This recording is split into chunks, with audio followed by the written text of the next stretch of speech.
Tonight, the event that launched a city. Join us over the next hour as we remember everything we loved and learned to love about World Expo 88. Hello. Welcome to what's going to be a wonderful chance to relive a bit of the magic that was Expo 88. And really, Heather, Expo was a real turning point for Brisbane, wasn't it? Oh, it sure was, Bruce. So many cultural and social changes were sparked by Expo, not the least of which was the creation of this magnificent space that we are in now. Just think, if Expo hadn't been held on this particular stretch of riverbank, we would not have the South Bank parklands now. Look, I'm trying to rack my brain to think what was exactly on this spot 20 years ago, and I'm coming up with the Italian pavilion. Well, you're not far off actually, Bruce. We are right in between where the Italian and USA pavilions were, and I know that because this being Expo's 20th anniversary year, South Bank Corporation has come up with a commemorative Expo trail booklet which leads you to all the old Expo locations, and you can see what became of your favourite horse. Got a spare one? I do. I'm off for a trip down memory lane. I'm coming with you. See you.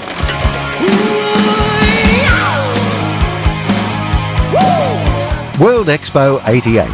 It was the party that changed Brisbane forever. A $625 million carnival that brought the world to our door and made the skeptics finally see our city in a completely new light.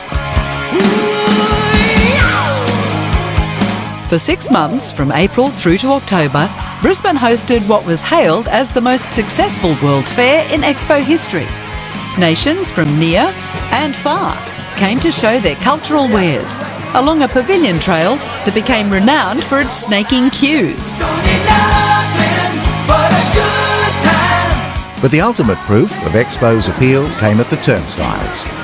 During those 184 days of playtime, more than 18 million visitors passed through. More people than the entire Australian population at the time. World Expo 88 was probably the most successful event that's been held in Australia's history, from the type of entertainment and programs that we were able to produce. It was originally just to be a small expo, expecting about 6 million people, but we finished up getting 18 million visits, and we thought we'd get about 30 countries, and we got nearly 70 countries. So Expo was, in my view, the changing point of Brisbane, of Queensland, even Australia. I think Expo made an enormous difference to Brisbane, and we were really like a teenage city, and suddenly with Expo we grew up. And a lot of it was about, I think, having confidence in ourselves as a city, suddenly knowing what we could do, and the rest of the world coming to look at us, and not just looking at us, but saying, wow, what a great place this is.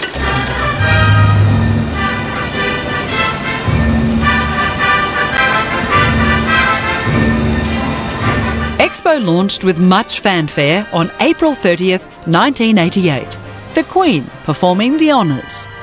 I now declare World Expo 88 well and truly open.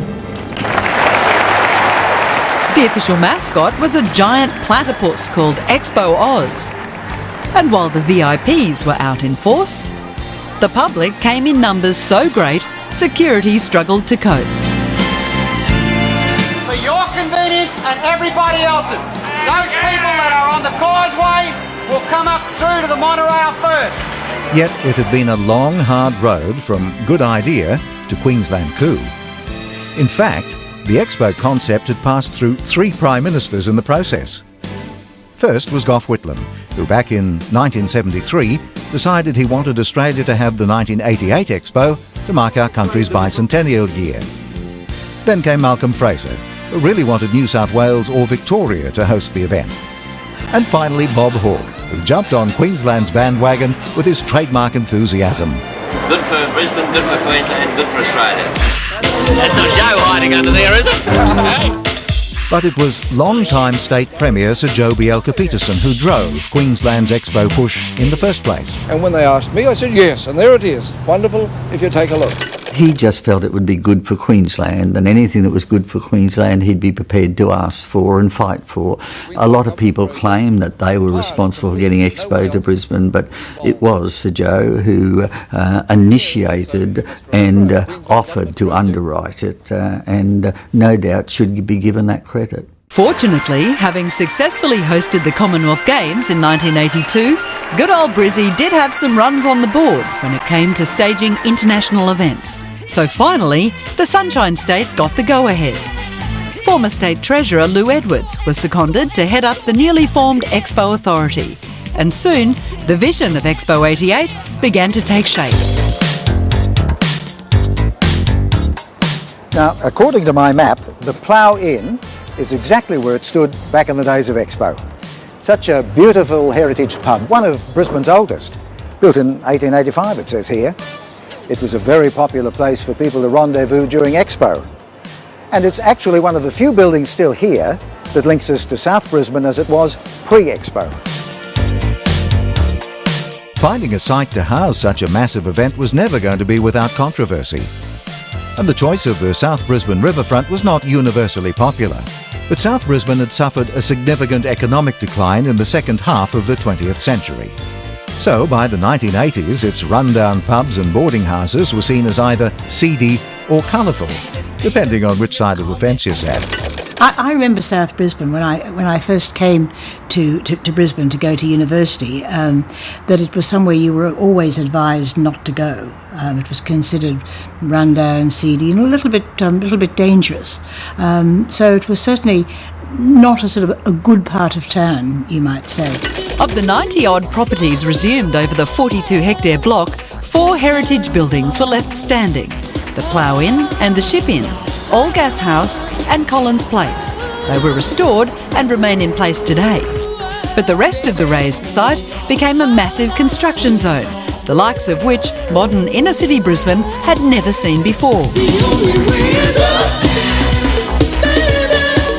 The sails had to be constructed first, because in order to erect them, they had to be laid out on the ground. That means nothing had to be on the ground. And the largest sail that was lifted in one go was 12,000 square meters. Expo's distinctive look was characterised by the giant white sail suspended over the park. Originally, plans were sought for a dome-like canopy to shelter the pavilions, but Tees Watkins' groundbreaking new idea was considered perfect. And they looked beautiful from a distance that you, might have reminded you of the days when you went to a circuit. Coming up later, the concerts that kept the crowds coming. But after the break, the food we ate, the beer we drank, and the dance craze that had us bouncing around like headless chooks.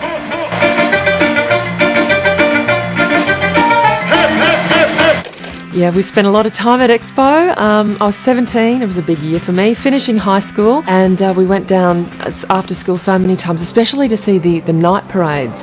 Loved the night parades.